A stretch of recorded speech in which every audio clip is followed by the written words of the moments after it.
iravuga iti umuntu ntakabe wenyine, reka muremere umufasha umukwiriye.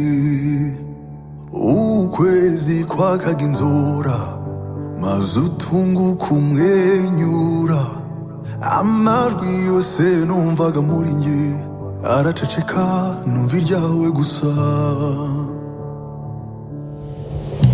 Usetse mbona imikororombya, ngenda mutekereza ndegabona ubwo uruwanjye Imana igitego.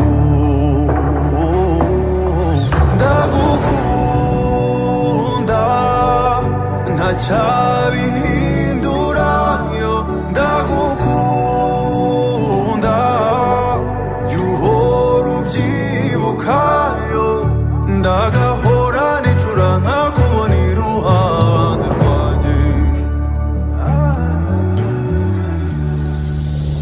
Harabonye mbona rutangira rwaka, igicu cyahinduka niba cana waka. Oya ntazibana zidakomanya amahembe, izo ntambara